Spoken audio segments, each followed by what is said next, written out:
ሰላም ሰላም የጸሪ አካዳሚ ቤተሰቦች እንዴት አላችሁ? ባላችሁበት ሰላማችሁ ይብዛ።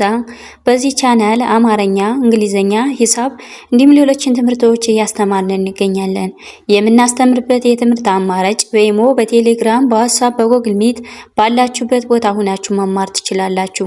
ቻናሉን ላይክ፣ ሼር፣ ሳብስክራይብ ያደረጋችሁ ጀምሩ።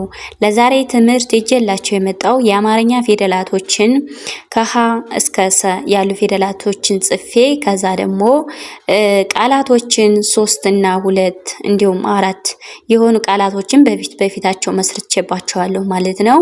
በደንብ አድርጋችሁ እናንተ እነዚህ ፊደላቶች አንድ ባንድ እናነባቸዋለን ማለት ነው። ከዛን ቀጥለን ቃላቶችንስ እንዴት ነው የመሰረቷቸው፣ ከማን ፊደል ነው ያወጣኋቸው የሚሉት እነሱን ደግሞ አሳያቸዋለሁ ማለት ነው። በደንብ አድርጋችሁ እናንተ የቻላችሁ ደብተር እስክሪብቶ ይዛችሁ ቪዲዮን እስከመጨረሻው አብራችሁ እየጻፋችሁ እያነበባችሁ ተከታተሉ። ኦኬ አሁን ወደ ትምህርታችን እዚህ ጋር እንደማሳያችሁ እንግዲህ እነዚህ ፊደላቶች የአማርኛ ፊደላት የመጀመሪያ ፊደላት በዚህ ቅጥ የተጻፉ እነዚህ የመጀመሪያ ፊደላት ናቸው። ከዛ ግን 77 ቤተሰቦች አሏቸው። በእነሱ 77 ቤተሰቦች ውስጥ 2 እና 3 ቃላቶችን መስርቼባቸዋለሁ ማለት ነው። በደንብ አድርጋችሁ እናንተ ከኔ ጋር ቆዩ። እዚህ ጋር እንደምታዩት ይቺ ፊደል ማነች ማለት ነው? ሀ እንላታለን። ሀ የአማርኛ የመጀመሪያ ፊደል ናት። ሀ ሀ ሁ ሁ ሂ ሂ ሃ ሃ ሄ ሄ ህ ህ ሆ ሆ።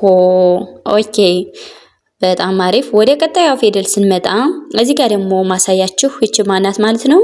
ለ እንላታለን። ለ ለ ሉ ሉ ሉ ሊ ሊ ላ ላ ሌ ሌ ል ል ሎ ሎ። ኦኬ ወደ ቀጣዩ ፊደል ስንመጣ ደግሞ እዚህ ጋር ሶስተኛ ፊደል ማን እንላታለን ማለት ነው? እቺ ሀ ነች። ሀ ማለት ለምሳሌ እዚህ ጋርም ሀ ናት፣ እዚህ ጋርም ሀ ናት።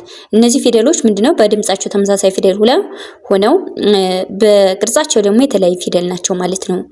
ሀ ሀ ሁ ሁ ሂ ሂ ሃ ሃ ሄ ሄ ህ ህ ሆ ሆ።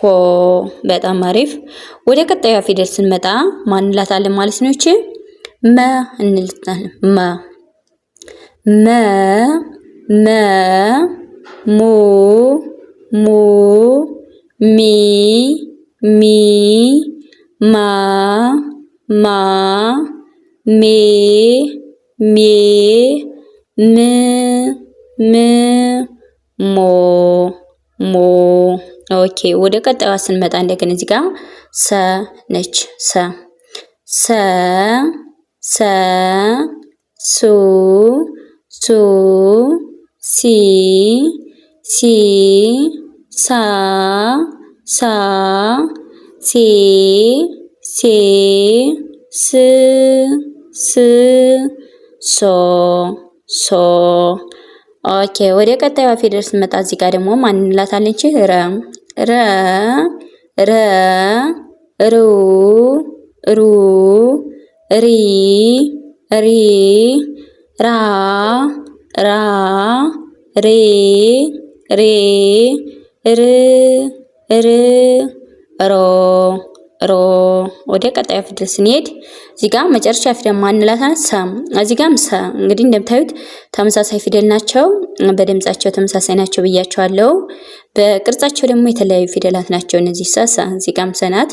ሰ ሰ ሱ ሱ ሲ ሲ ሳ ሳ ሴ ሴ ስ ስ ሶ ሶ። በጣም አሪፍ። እንግዲህ እነዚህ ፊደሎች እንዳያችኋቸው 77 ቤተሰቦች አሏቸው ማለት ነው። በእነዚህ ደግሞ ምን አይነት ቃላቶችን የመሰረትኩላችሁ ማለት ነው። እስኪ ቃላቶችን ደግሞ ላንብብላችሁ። ኦኬ እዚህ ጋር ምን ይላል መጨረሻ ላይ ሁሉም ይላል። ሁሉም ሁ ማለት እዚህ ጋር የምታዩት የሀ ቤተሰብ ሁለተኛ፣ ሉ ስንል ደግሞ የለ ቤተሰብ እዚህ ጋር ሁለተኛ፣ ም ስንል ደግሞ የመ ቤተሰብ እዚህ ጋር የምታዩት ስንተኛ ማለት ነው? ስድስተኛ። በአንድ ላይ ስናነባቸው ወይም ደግሞ ስንጽፋቸው ሁሉም የሚል ቃል መሰረተልን ማለት ነው። ኦኬ ወደ ቀጣዩ ስንሄድ እዚህ ጋር ሞላ ይላል። ሞላ ሞ ማለት የማን ቤተሰብ ናት? የመ ቤተሰብ ሆና ስንተኛ ናት? ሰባተኛ። እዚህ ጋር የምናገኛት ሰባተኛ የመ ቤተሰብ። ላ ስንል ደግሞ የለ ቤተሰብ ስንተኛ ናት ማለት ነው? አራተኛ። እዚህ ጋር ሞላ አራተኛ ነው የምናገኛት። በአንድ ላይ ስናነበው ምን ይላል? ሞላ የሚል ትርጉም ያለው ቃል ይመሰርትልና ማለት ነው። ኦኬ ወደ ቀጣዩ ስንመጣ እዚህ ጋር መንሰላል ይላል። መንሰላል መ ማለት የመ ቤተሰብ እዚህ ጋር የምናገኛት የመጀመሪያ ፊደል ናት እዚህ ጋር ማለት ነው። ሰ ስንል ደግሞ የት ናት? እዚህ ጋር የምናገኛት መጨረሻ ፊደል ሰ። ከዛ ቀጥለን የምናገኛት ደግሞ ላ ስንል ደግሞ እዚህ ጋር የለ ቤተሰብ አራተኛ። ል ስንል ደግሞ የለ ቤተሰብ ስንተኛ ናት? አሁንም ስድስተኛ። በአንድ ላይ ስናነበው ወይም ደግሞ ስንጽፈው ምን አይነት ትርጉም ይሰጠናል ማለት ነው? መንሰላል የሚል ትርጉም ያለው ቃል ይመሰርትልና ማለት ነው። ወደ ቀጣዩ ስንሄድ እንደገና እዚህ ጋር ራሄል ይላል። ራሄል ራ ስንል የረ ቤተሰብ ስንተኛ ናት? እዚህ ጋር የምናገኛት የረ ቤተሰብ ሆና አራተኛ የምናገኛችሁነት እዚህ ጋር። ሄ ስንል ደግሞ የሀ ቤተሰብ ስንተኛ ናት ማለት ነው? አምስተኛ። እዚህ ጋር ራሄል ሲል ማለት ነው። ል ስንል ደግሞ ልን ደግሞ የት ነው የምናገኛት? የለ ቤተሰብ እዚህ ጋር ስድስተኛ ማለት ነው። በአንድ ላይ ስናነበው ራሄል የሚል ትርጉም ያለው ቃል ይመሰርትልናል ማለት ነው።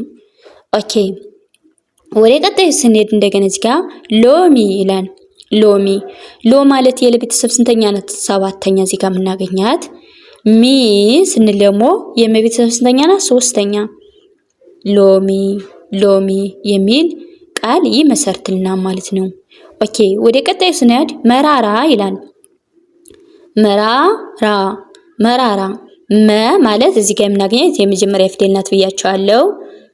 ራ ስንል ደግሞ የረ ቤተሰብ እዚህ ጋር የረ ቤተሰብ እዚህ ጋር ራ አራተኛ የምናገኛት ናት ማለት ነው። ር ስንል ደግሞ የረ ቤተሰብ ስንተኛ? እዚህ ጋር ሰባተኛ ማለት ነው። ራ የሚል ቃል ይመሰርትልናል ማለት ነው። ኦኬ ወደ ቀጣዩ ስንሄድ ሳሚ ሳ ማለት የሰ ቤተሰብ ስንተኛ ናት? ሳ ይችኛው የሰ ቤተሰብ ማለት ነው። ሰ እዚህ ጋር እናገኛት የመጀመሪያ እዚህ ጋር ሳ አራተኛ የሰ ቤተሰብ አራተኛ። ሚ ስንል ደግሞ የመ ቤተሰብ ስንተኛ ናት ማለት ነው? ከመ ቤተሰብ ሶስተኛ ነው የምናገኛት ማለት ነው። በአንድ ላይ ምን አይነት ትርጉም ሰጠን ማለት ነው?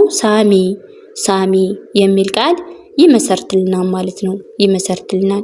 እንግዲህ እንዳያችሁት ለዛሬ ይጀላችሁ የመጣው ቪዲዮ ከሀ እስከ ሰ ያሉትን በዛ ላይ ደግሞ ሰባት ቤተሰቦች እዛ ቃላቶችን መስርቼ ነበር ይጀላችሁ የመጣው ማለት ነው። ለዛሬ ቪዲዮ ከዚህ በቃናን። በሌላ ቪዲዮ እስከምንገናኝ ሌሎችን ይጀላችሁ እስከመጣ ሰላም ሁኑ፣ ሰላም ቆዩ። እንግዲህ ቪዲዮ ደስተኛ ካደረጋችሁ ላይክ እና ሼር፣ ሰብስክራይብ አድርጉ ማለት ነው። መልካም ቆይታ